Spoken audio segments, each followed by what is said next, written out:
12.000 осигуреници останале без пари во приватните пензиски фондови. За нив работодавачите редовно уплакале придонеси за пензија, но државниот ПИОМ ги задржал парите за себе и не ги префрлал на приватните пензиски фондови, па сметките на граѓаните таму со години останале празни.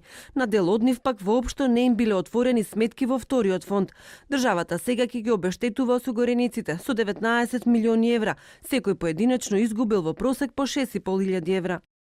Обезбедивме 19 милиони евра во буџетот на Република Македонија во 2019 година со цел не само да ги вратиме придонесите кои што не им биле префрлувани во вториот столб, туку и приносот кој што во заедничка пресметка со пензиските друштва требале да ја остварат во изминатиот период. Токму затоа овие граѓани во наредниот период ќе добијат писма од пензиските друштва и од МАПАС дека се распоредени, дека имаат индивидуална сметка и со тоа обезбедуваме овие граѓани да имаат целосна пензија кога ќе дојде време за пензионирање. Морам да кажам дека се однесува за релативно млада група на работници или осигуреници, околу 40 години се најголем дел. Најголемите задршки се случиле во 2009 и 2010 година.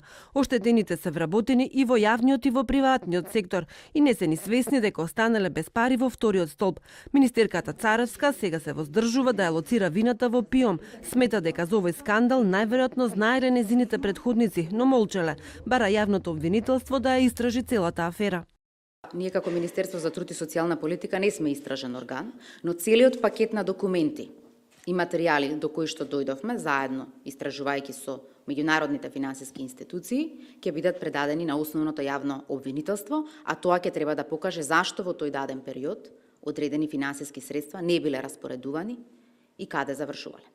Парите на оштетените осигуреници во ПИОМ биле користени за исплата на пензии, но државниот фонд сега не може да им ги врати, зашто таму веќе има дупка од речиси 250 милиони евра. Осигурениците во двостолбниот пензиски систем ќе чекаат пензии од приватните фондови. Само мал дел или околу 30% ќе добиваат од државниот ПИОМ.